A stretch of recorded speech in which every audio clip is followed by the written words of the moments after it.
Welcome to Call Me Didi, everyone. I'm your host, Diva. And I'm your host, Sanchi, and let's get into today's episode.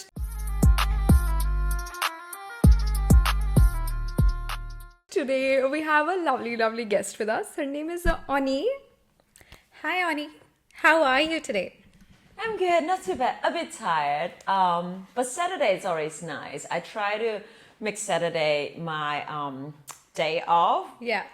So today is not working, right? Does this count? I don't think so. It's a conversation. Hanging out with friends. Yay. So you work on Sundays then? Yeah, I work on Sunday because, Monday is the day that kickstart everything. So I usually prepare all my gender and also check emails. So send out some stuff on Monday. So then when people come to the office, they can have the stuff that I want to talk with them right away. Yeah. Nice. I know. Very organized. I love it. Before we start, we are going to quickly introduce you. Onnie Chan is a visionary creative leader with extensive experience in the arts, technology, and community engagement sectors, serving as the founder and director of Women in Creative Technology, WICT, a not-for-profit organization empowering women in creative industries. She was an art fellow at Yale University in 2017 and has received multiple accolades for her contribution and impact in the industry. Welcome, Onnie! Yay! Okay, I'm going to ask you again. How are you, but how are you in life? Wow, this is a big question. I think I'm in a very interesting stages right now of my life because I've been doing a lot of things throughout my whole life. As you just mentioned, I involved in art sector, technology sector, and the community engagement, which is something that I have my big passion in. And I guess after I arrived in Australia, things just getting much more clear and not just my vision, but my direction, what I wanted to do as well. However, things happened very quickly throughout the years when I'm in Australia. So I'm a little bit tired. And I don't want to say burnout because I'm a person who never get burned out. I got so much energy. But still, I felt like my energy got drained a little bit since the end of last year until now.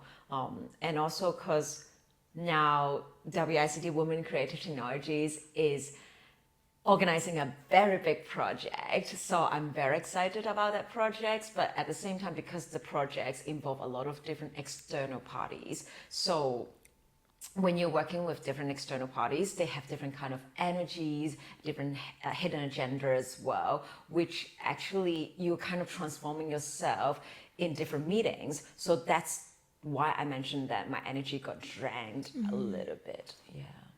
That's actually very interesting. At least you are enough aware of yourself that that's happening to you so that you can take actions to keep yourself energized. Yeah, but there's one thing that I want to start aware of, because as I said, I try to make Saturday my day off, is because back in the days when I was working in Hong Kong, everyone in Hong Kong is workaholic, basically we work 24 hours.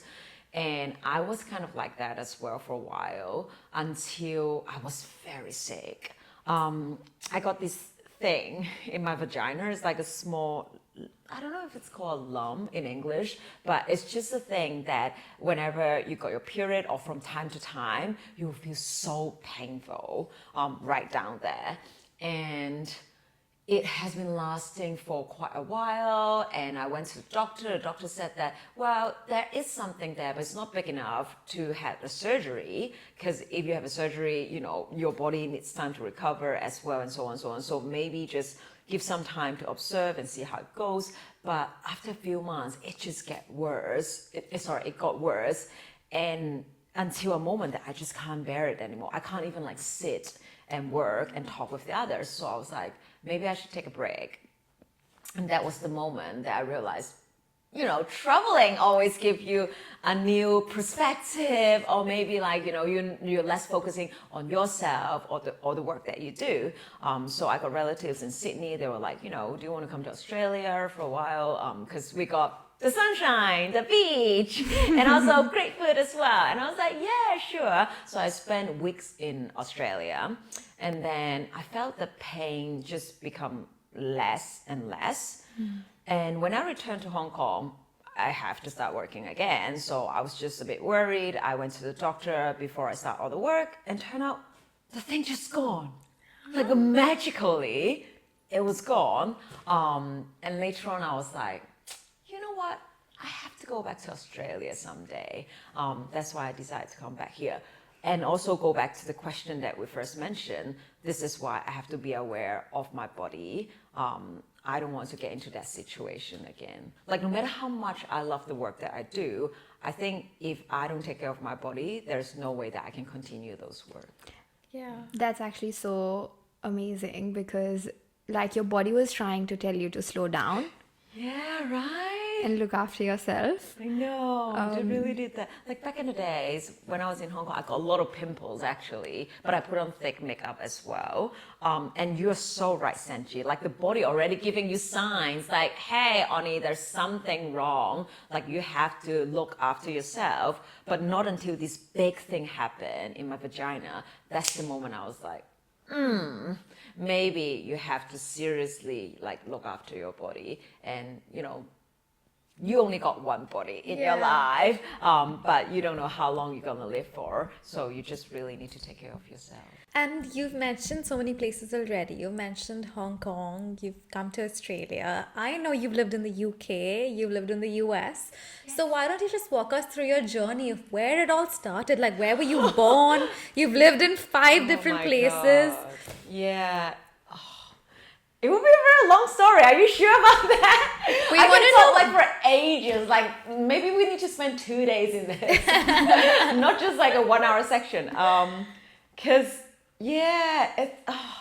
how should I begin? Well, I was born and raised in Hong Kong, definitely. But my mom and dad both work and study in UK, so it has been something in their mind that their kids has to study in UK as well. So I always got encouraged to go study in UK. And why I said the story is going to be long, it's not just that I was study and live in different countries and places. Some of the places I've been living there for 2 times, which is UK. When I was 16, my mom is like, now's the time. Actually, when I was let me see, I think it's around 14. She already suggests that. But I was like, I don't think I'm ready because all my friends are in Hong Kong. I just want to stay there, be with them.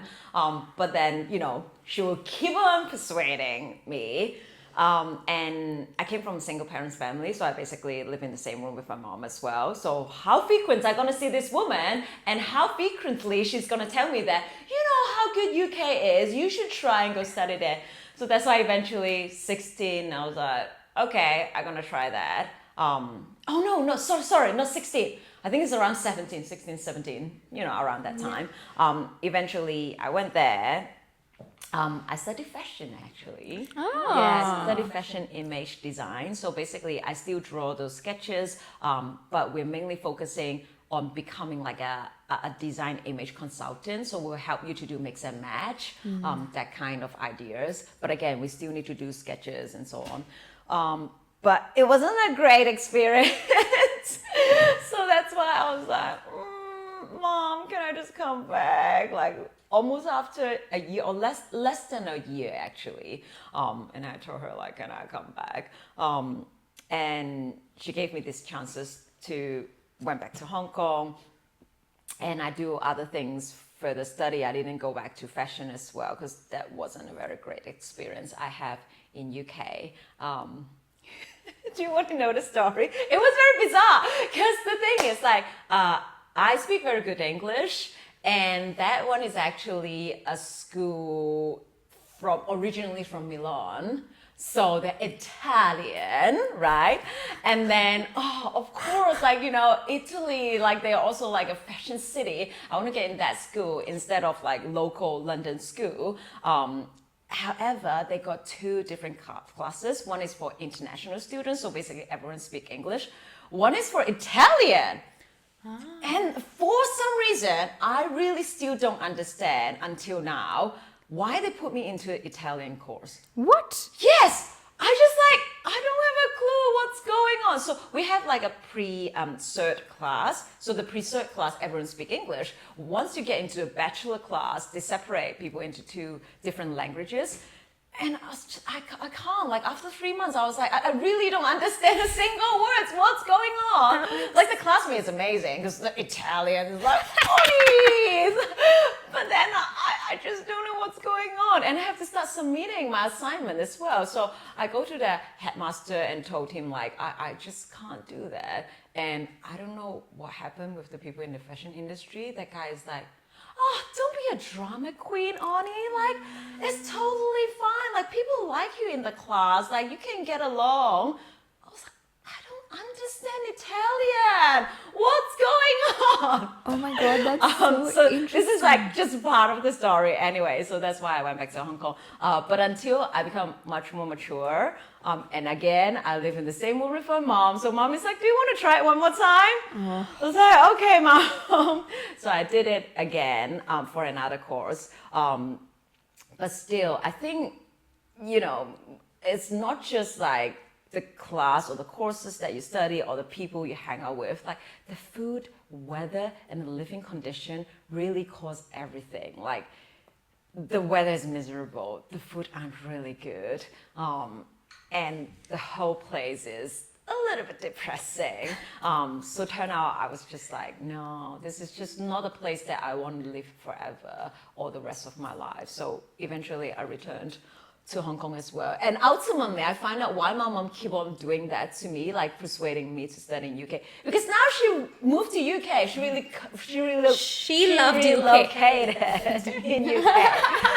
She's the one who loves this place and thought that maybe her daughter would do the same thing. But, you know, we are very different. Like, I think parents should start to notice that. Like, even though we might got the same, I don't know, DNA from them, but we're still a separated human beings, right? Like, we have our own interests, our own friends group, and our perspective to the world. Like, so it's very different. I think parents definitely have to be aware of that. If any parents is watching this channel, they should start to Don't force your kids to go to UK. Yeah, like they should have their own path as well. I agree. I love that. Yeah, It's actually 100%. it's so good that you mentioned that, because a lot of people from where we come from in India as well, like a lot of people feel pressurized from their parents to do something or study a certain degree or like just or get married even at a certain age, even when they don't want to, just because they think that it's the right thing to do or they think this is the right path. But like, it's really understanding that your kids have their own life, and once they grow up you need to let them go. Yeah, and I think DNA is one thing. However, what shaped us is the people that we have encountered throughout our whole life. I agree. Like, for example, I've been traveling around the world. I've known so many people with different cultural backgrounds, different age group, and they have different hobbies and practices as well. And it's actually slowly shaping who I am. The experience in UK wasn't too good, but I still got some very valuable insight I learned from my friends. For example, the reason why I became an entrepreneur is because I met this guy who basically create everything with his both hands, like literally, because he's like a theater artist. So he builds things and he makes shows and then turn it into a company. And then he also adapts some technology stuff in his show and so on. And when I witnessed that, I was like, that time I think I was like 23, 24, and he was 28, and he started his own company. And that's the moment I was like, wow, you can just start your own company like that.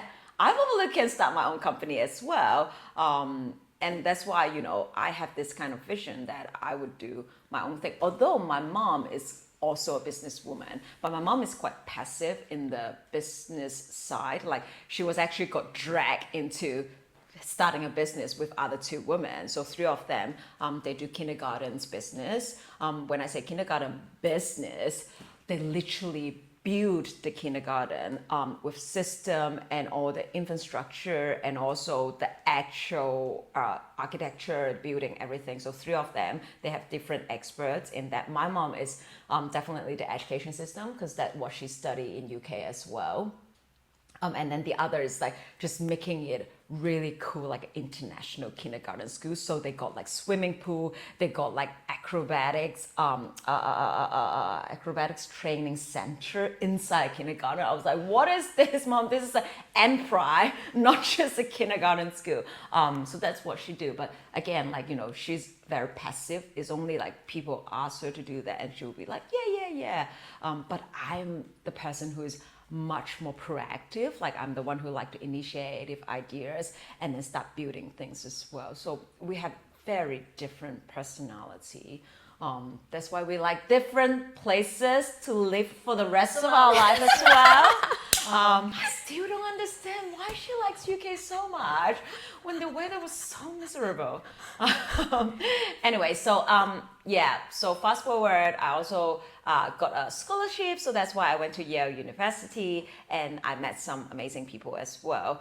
And then because of the gun policy, that really freaks me out from time to time. That made me realize that although I love the people, I love the place as well, honestly, but it's just that constant threat inside your mind or even your body react to that. It's just so much pressure. Did you actually feel unsafe because of the gun laws in America?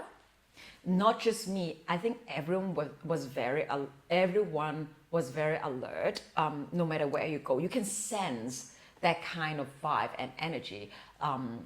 Because I wasn't just in Yale University. Yale University is located in New Haven. It's very close to New York. So I also went to New York from time to time as well, basically weekly, because there's always a lot of fun things happening in New York. But as I said, like, when you walk on the street, you can sense that alertness that people are. They just have to be very careful, like, the distance with the other person, or you are wearing like their gesture as well. And also like, their appearance, their outlook, that makes you like, hey, maybe I should stand a little bit further away from these people, but not to get too close with the other person as well. Like, even though New York is so busy, you will never ever hit or bump into anyone. There's always like a bubble, like a safe bubble from different people. Like, you can see that and you can sense that as well. Everyone walks really quick, but again, you will never ever like, hit or bump into anyone. Yeah, that's really insane. So that's why eventually I went back to Hong Kong again. But now I'm in Australia. As I've told you, the reason behind that is because I hope that I can live my life much more healthier, but still doing the things that I love. There's something about Australia, isn't it? Everybody here is so healthy. There's nice, beautiful sunshine. Some parts of the year are not so sunshiny, but you've got the beach in Adelaide, you've got the mountains. You can hustle as much as you want. You've got a work-life balance. Like, it's really a really lovely place to live, and the people are nice as well. Yeah. So it really makes a difference in your day-to-day and your general well-being. So yeah, and no gun. Yeah. No I feel guns. like Australia. I feel your environment plays such a big role in like keeping you sane, like your mental health. It's so important. Like, whenever I am not in Australia, if I go back to India, it's too much honking, a bit dirty around sometimes. It can affect your mental health if you are going out for a walk and you feel like you can't be in peace. You're not in a place that's very green, and like, it's hard to find a peaceful spot to just be. But in Australia, I feel like it gives me peace, so much peace. I can go to the beach if I want to. I can swim in the ocean and just go out in the greenery in the evening, watch the sunset, walk. It just makes me feel so happy. Yeah, and I also wanted to say that what I love about Australia it's not just the place, the food, but mainly the people, how they valued things as well. As I said, like why I felt like I find a much more clear direction in Australia is because of their core value in here. It's all about how to solve a problem, how to help and support each other as well. In Hong Kong, it's super commercial, so it's all about money, money, money, money. Time is money. In US, it's like we want to build a big thing. It's always the big thing. It has to be loud. It has to be out there. And then UK is all about manner. It's all about manner. I don't care how much you achieve, but when I'm chatting with you, please, Onnie, put up the manner. But in Australia, again, it's about the connection with the others, community, and also like, you know, when I say the core value, the community, it's all about supportive and build things together. This is what I really, really love about this place. Yeah, and make the people so special and so lovable as well. I love that. You've put that very beautifully, to be honest, because I wouldn't think of it that way because I haven't been to those places or actually lived in those places. It's very different when you live in a place and you actually just visit it to travel. But the way you put it is just so beautiful. I love that. Yeah, it is true. So do you want to touch on a little bit more about women in creative technology and why did you start that?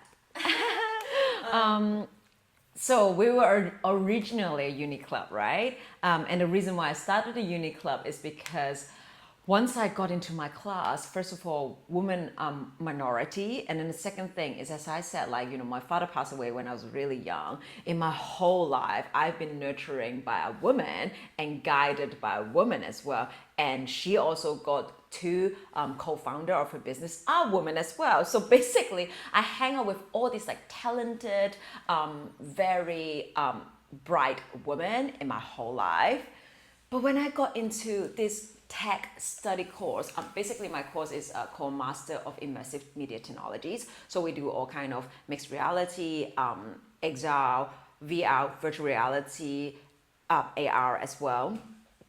So it's all men in the class, and then later on, even my lecturers are all men. Everyone teaching me was men. Everyone was teaching me are men. So that's why I was like, what's going on? I need a woman voice in my life. So I talked to some of the girls in the class, and then eventually we also got elective classes that you can actually chat with the others. And I also joined some activities in the uni as well. So turn out all the tech related classes are women. All the tech related classes, women are minority. So that's why I was like, maybe we can all come together to do something. At the beginning, we don't know what we're going to do in a club yet. So we just come together, we start chatting about what are the problems that we're facing. So we hope that the club could solve those problems. And eventually, it's not that we don't have friends. We do have a lot of friends because we're women, we like to communicate with the others. So we don't want to just do gathering. And we are a group of women that constantly want to improve ourselves. So eventually we started to put up weekly workshop. Every single week we come together, we relearn the software and all these technologies that taught by men. We're not disagreeing what they taught us, but we just felt like there should be a way that how women communicate with the technologies as well. So that's why in each of the workshop, we relearn those software and put up different kind of topics to upskill ourselves as well.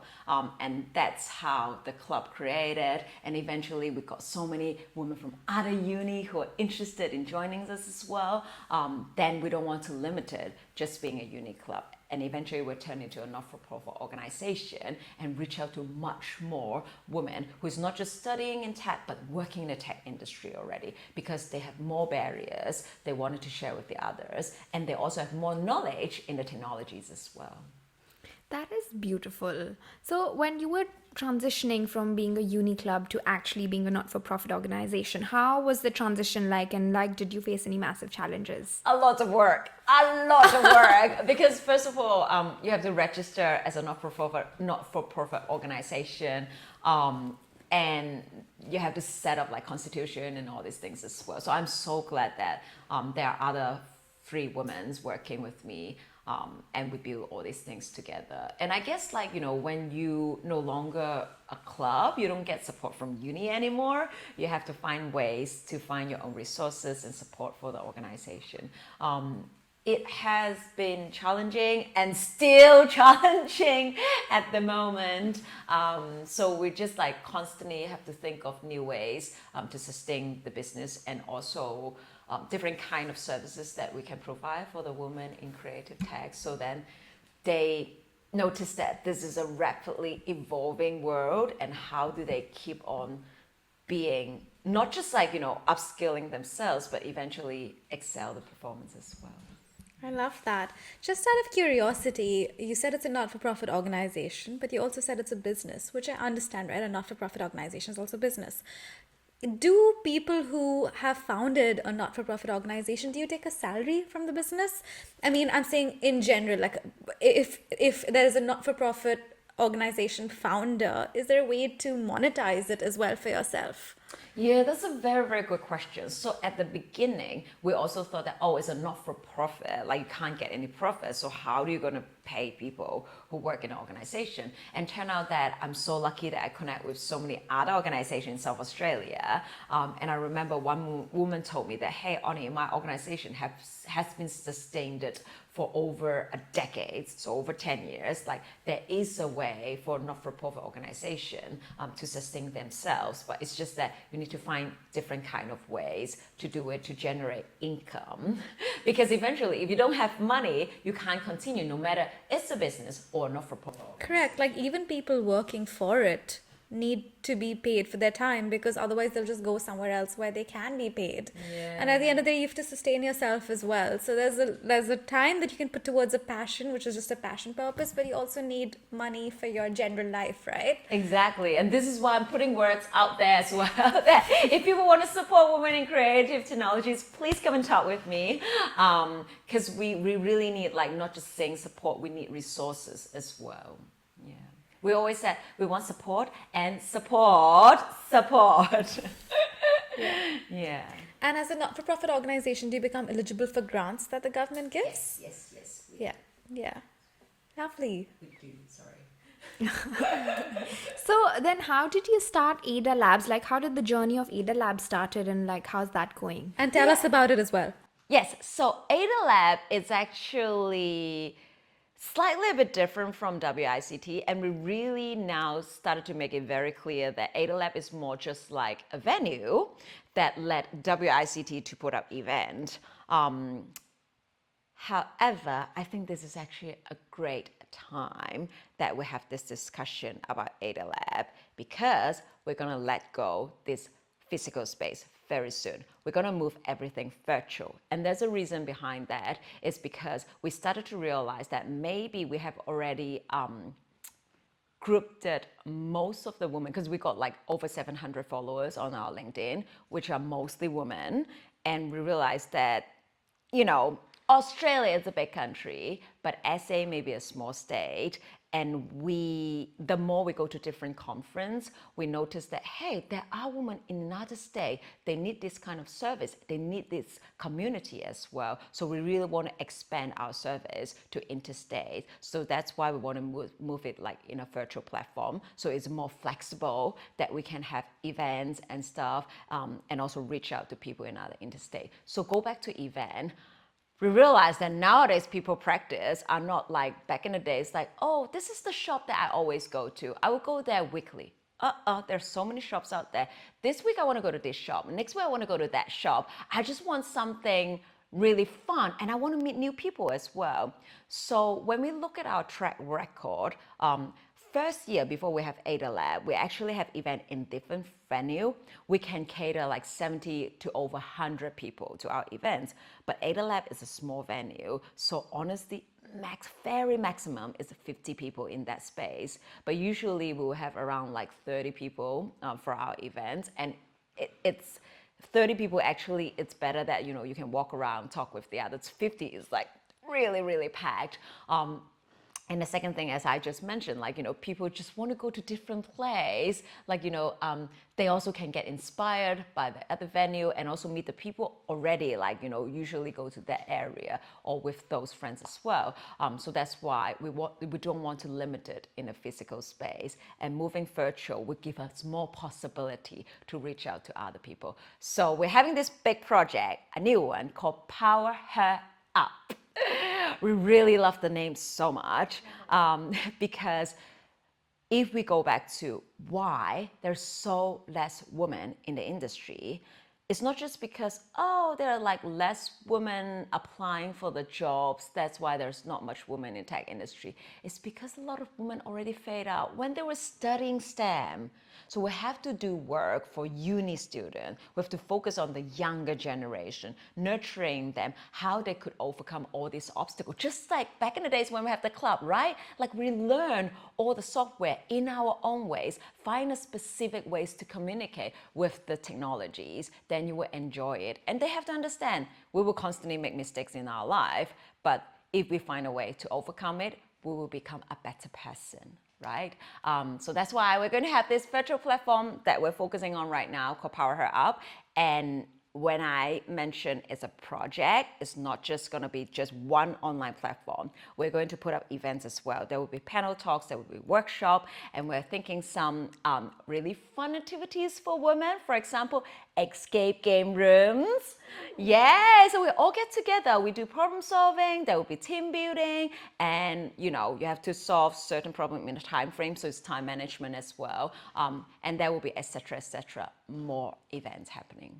I love that. So it's basically like an online platform / community, and you scale that Australia wide so that every woman who is in the tech industry and wants to level up, they can join this. Exactly. Because how to put out some serious information, but it's very important for everyone to know. Now, women make up 48% of gamers in Australia. 48. People used to think that, men is the one who's playing games. That's why we should have more men creating games for men to play, right? No, the 48% are women right now playing the games, but there's only 22% of women working in the game industry worldwide.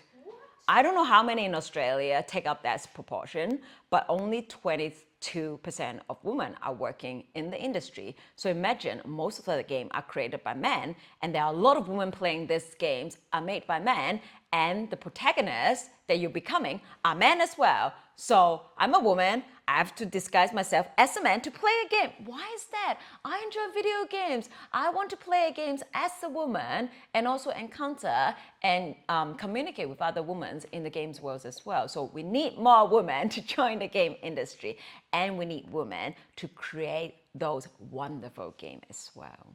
Yeah.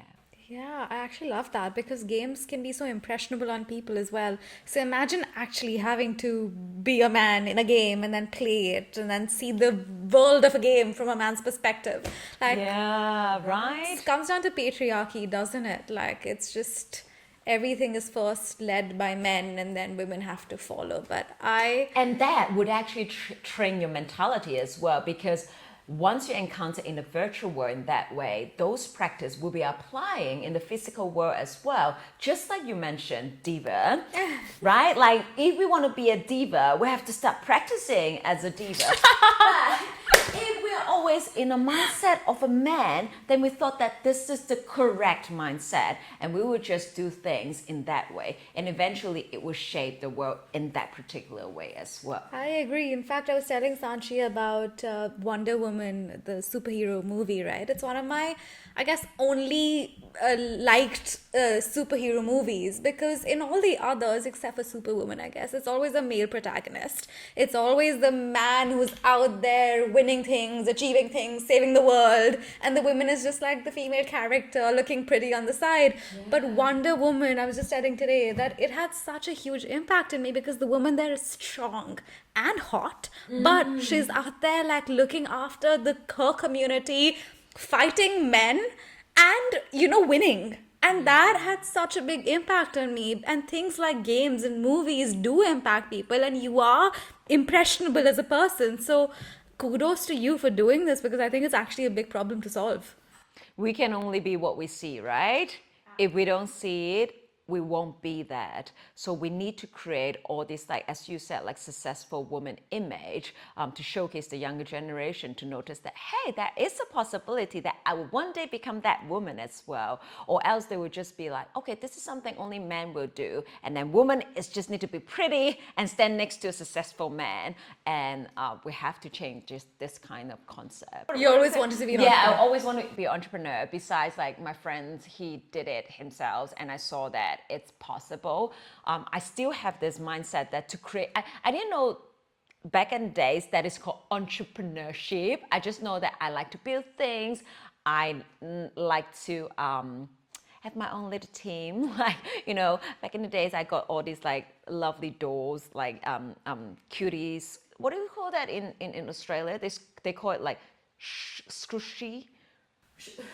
Dolls, no? Yeah, we call dolls, but Yeah. they call like squishies or something like that. Anyways, English is our second language. Everyone We don't understands. We get you. sofa, and then they said couch, and I was like, we call carpet. They call what did they call? They're not calling carpet. They call rug. Yes. Oh, this thing always confused me because when I was studying UK and US, it's also like I want cookie. They said it's biscuit. I was like, same thing, brother. Yeah, all the time. Anyways, so go back to like, I would line them up and then like give them different tasks as well.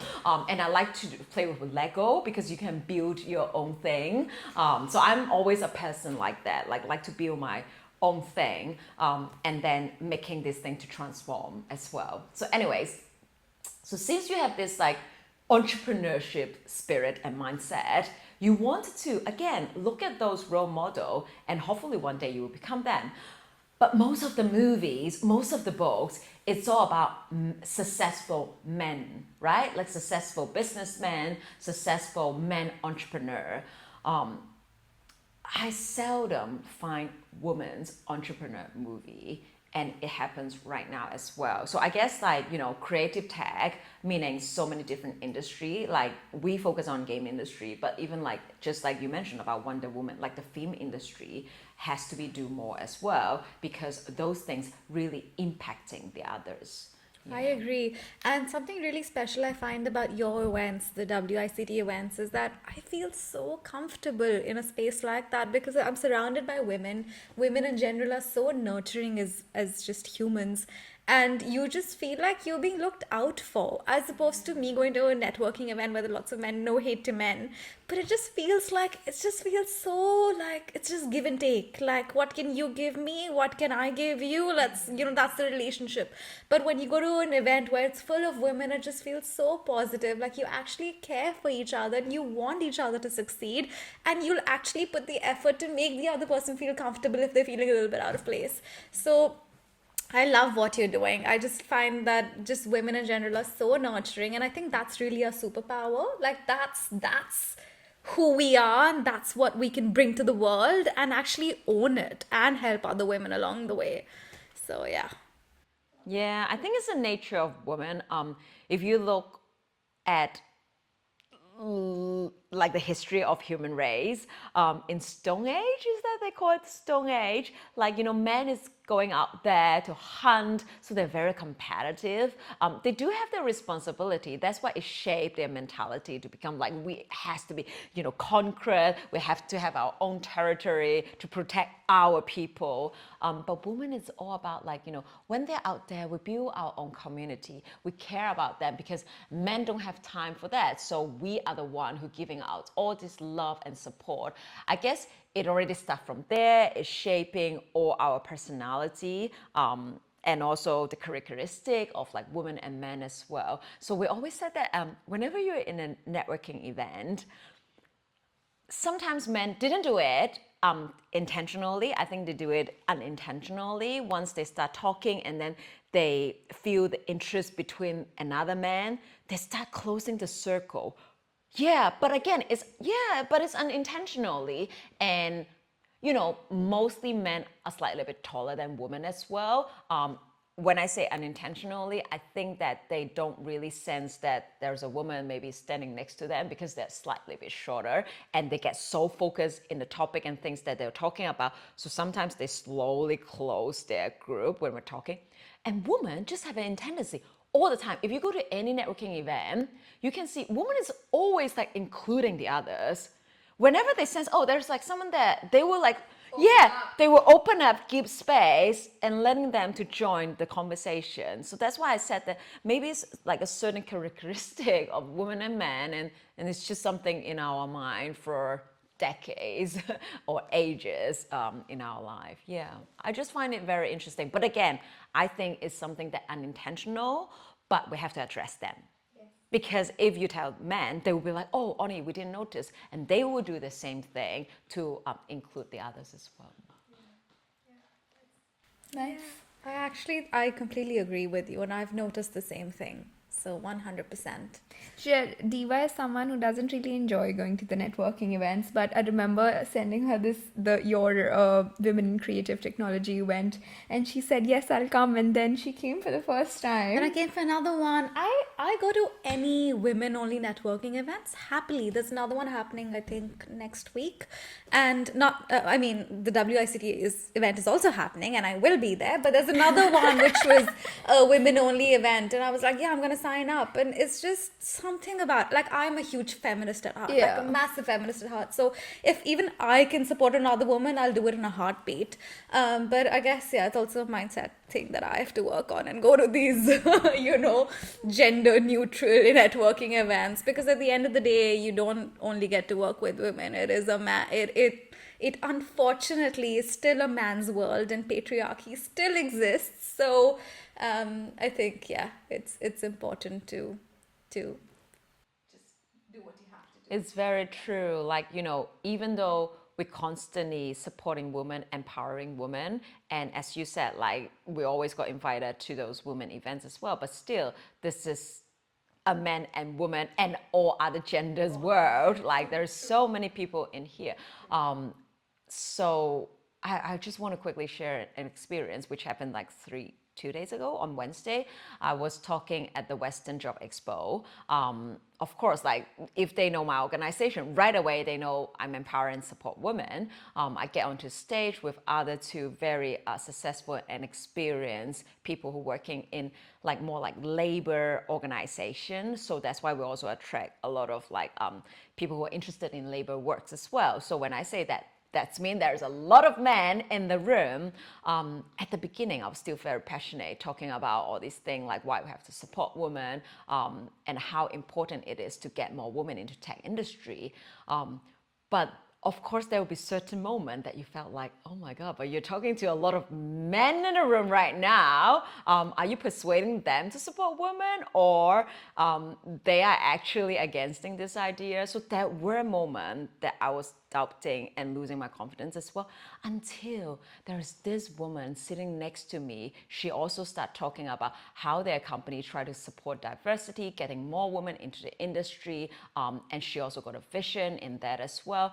And later on, the man who's sitting next to her said that, oh, these are such great insight, like our organization should look into that as well, because we also have less women in our organization.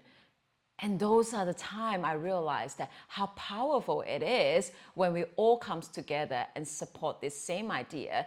And that's the moment I understand it's the right thing to do. What I'm doing is actually something important and right. This is why everyone is supporting.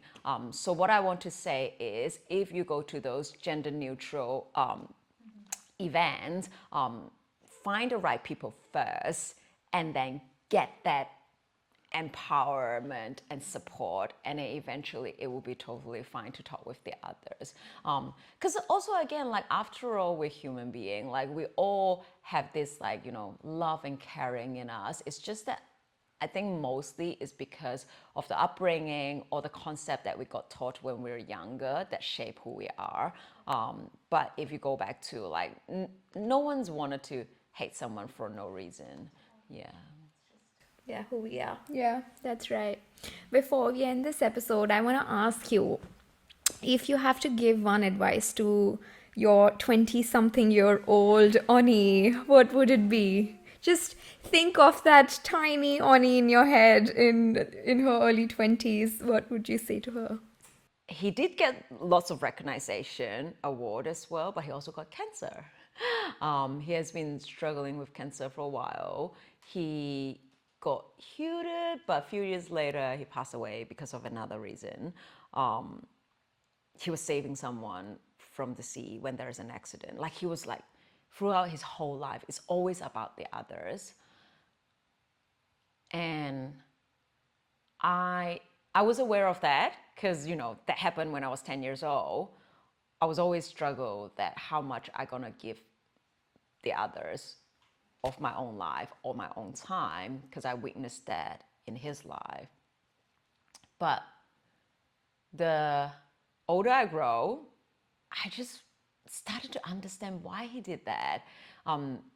It's not just like I got nurtured in that way all the time. Like mom and dad is always like contributing to the society, do the work for the others, care about the others. Like my mom literally wrote birthday cards for me every single year, and those are like the words on the cards. Like you have to contribute to the society. You can't just take things for granted and stuff like that. So it's just like shaping me that I have to make impact and support the others. But I always have this struggle, like how much degree that I gonna devote and sacrifice myself for the others. So that's why I would say, yeah, maybe don't step into this path. But after the conversation that we have today and knowing some of the influence or impact I made on Diva, that you said what she learned from the event, it's actually very fulfilling. And I know, again, how important these work are. I always want to dive back into just focus on creative work. Like I definitely want to create a VR game again. I'm actually working on a side project with my friends for ADHD people. So it will be really fun. And again, it will be very important as well, because we're thinking like besides medication, like can they actually play a game and solve certain behavior problem? But you can't really like solve, but at least like minimizing certain things. But anyways, I really want to dive back into creative work. However, I also noticed that there has to be someone doing this kind of work, like, you know, bringing the community together, makes people feel empowered, and so they can bring those energy back to their workplace as well. So that's why I will continue doing this work. But also, just like what we said at the beginning, look after myself too. And the funniest thing is I actually got wondered and reminded constantly in this year, because I keep telling people that we're building this big project, Power Her Up. And it's not just people working with me that tell me that I have to be aware of my health. It's actually people that I'm applying for grant, I'm getting support and sponsor from. They also said that, Onnie, like, you know, this is something that you're doing. Something that you're doing right now is very important, but at the same time, you have to understand you won't be able to make changes overnight. This will be some work that you and your organization have to continue until you can see a changes maybe 5 or 10 years later. So it will be a long run game. You have to take care of yourself, or else if we lose you, then there will be no one doing that. So you have to take care of yourself. Yeah. So essentially have that balance of making a change, doing what you love, but also take care of yourself and take care of your health. Yeah. I love that. And be a sunflower. Love that. Thank you so much for coming on this episode. We loved having you as a guest, and we loved talking about empowering women because we are passionate about that subject too. So thank you for doing that. Where can people find you if they want to reach out to you? Yeah, LinkedIn. I'm very active on LinkedIn. And I think a lot of things moved to LinkedIn as well. Honestly, back in the days, I was active on Facebook, but now most of the time I'm scrolling LinkedIn because there's so many information that you can see and learn from the others as well. Yeah. That's awesome. With that, I think that's a great place to end our episode. Thank you, everybody, for joining in. Please do reach out to Onnie if you ever want to join WICT or power her up. And thank you for watching. Please like, share, and subscribe, and share this video with somebody who it might help. Thank you so much. Bye.